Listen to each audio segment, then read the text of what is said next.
Greetings, everyone. It's a pleasure and an honor to return to a No Cold War webinar, particularly in the wake of the recently held presidential election. As of today, the vote count's not yet over, but we do believe that Joe Biden is leading. We know that Joe Biden is leading in the Electoral College, and President Trump's path to victory is much more difficult. Biden is the likely successor. This change in presidential administration brings with it inevitable questions about policy changes that will impact the rest of the world. Change is desperately needed in the wake of the many disasters that Trump and his foreign policy team have wrought. But there's more consensus than there is difference among the duopoly in the United States. There is a bipartisan, pro-war orientation that continues uninterrupted, and I believe we will see this dynamic play out again. First, we have Biden's history as a senator for more than 30 years and 8 years serving as Barack Obama's vice president. Biden was always among the most right-wing, most hawkish of his party in the Senate.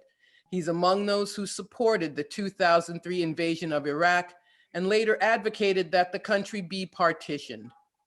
He belatedly called his vote a mistake when it became obvious that this particular intervention had lost popularity. Biden served under a president who changed the intervention scenario in one very important way.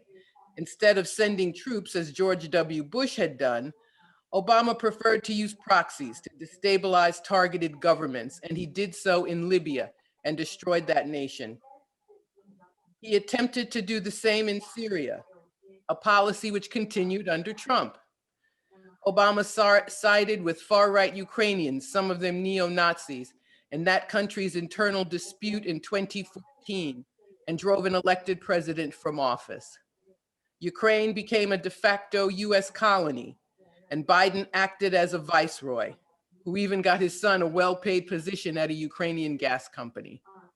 Biden also served in office during the so-called pivot to Asia, when the Obama administration began a period of open US hostility towards China.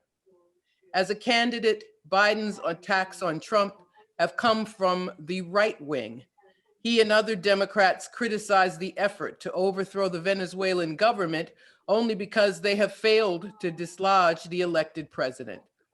Would-be usurper Juan Guaido is not just celebrated by the Trump administration when he comes to Washington, but by Democrats too.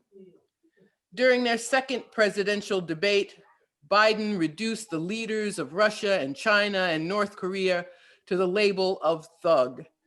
Trump's talks with DPRK's Kim Jong-un were disparaged as worthless and even dangerous.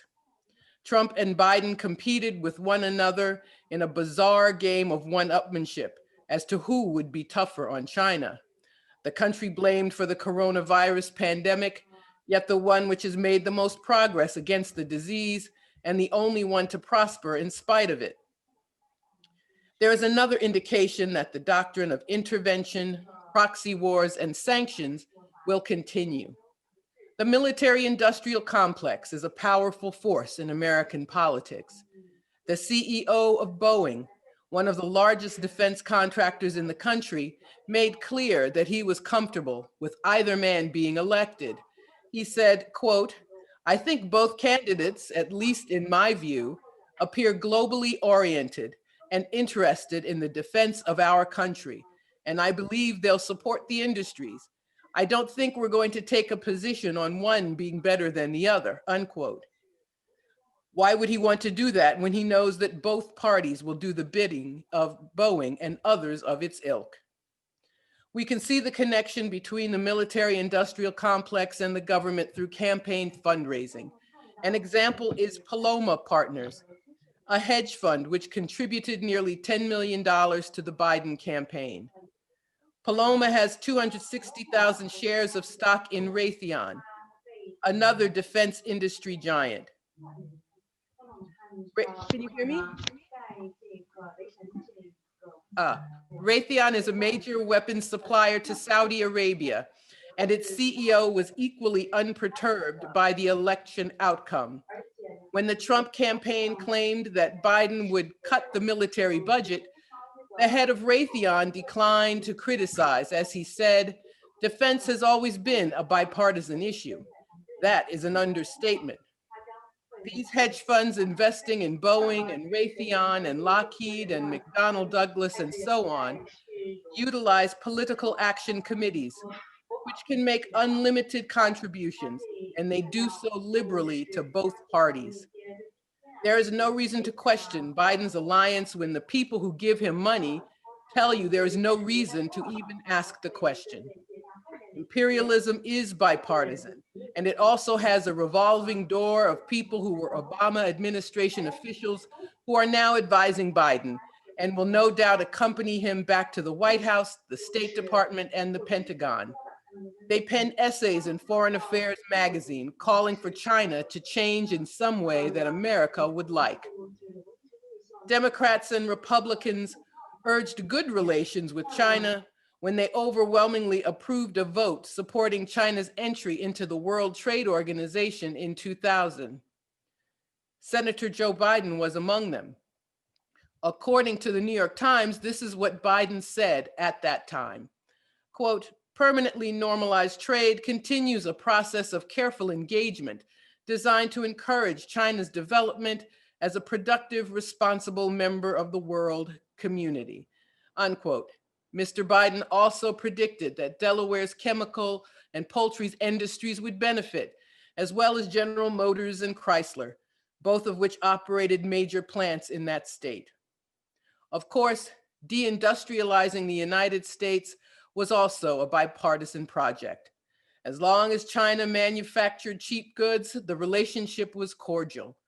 But now China is an economic powerhouse, building infrastructure projects around the world and competing with the US for influence. Donald Trump has destroyed diplomacy between the two countries as he has closed the consulate, banned TikTok, WeChat, and other platforms, as well as Huawei phones for use by American consumers. Biden hasn't opposed any of those moves. I believe that it is foolish to try in divine intention when Biden calls Xi Jinping a thug and joins the chorus of condemnation about non-existent concentration camps in Xinjiang. We must take him and his advisors at their word. The US economy and indeed the entire capitalist world are in the midst of a severe crisis. They can't compete with China, so they seek to intimidate and undermine that country. There's no reason to believe that Biden will act differently after declaring open hostility. Presidential elections provide illuminating moments, snapshots in time of a country and its people. But it pays not to listen to claims of peaceful transfers of power and the beauty of the American experiment and other such cliches and platitudes. Biden's transition from free trade lover to hawk against China tells us all we need to know about him and about the United States. When he and others speak of China as a competitor, trying to undo what they caused themselves and not knowing how to reverse the course of their country or how to bend powerful nations to their will. Biden will surely bring Obama holdovers from their holding places at think tanks and university. They will probably be more polished than Secretary of State Mike Pompeo, who thinks that maximum pressure and boorish insults will win the day. But style is not what counts. They don't give money without anticipating that they will also have influence.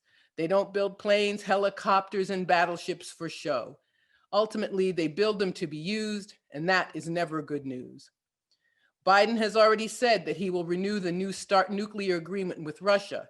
He gives a less than ensuring impression about other countries that the Trump administration has unilaterally broken agreements with. The Joint Comprehensive Plan of Action, popularly known as the Iran nuclear agreement, is one where Biden has made conflicting statements. He says he will restore it, but only after Iran proves that it never cheated. Of course, this was a signature achievement of the Obama administration, but fealty to Israel will make it difficult to pursue rebuilding what Trump tore apart. That is how American politics works. It is rare for the acts of one administration to be undone by the next. Dangerous policies continue because they are all on the same page. We can only hope that China's leaders and leaders of other countries targeted and smeared have better judgment than their American counterparts. Whether the US president is named Bush, Obama, Trump, or Biden, they all bear watching because they all leave a bitter legacy for the rest of the world. Thank you very much.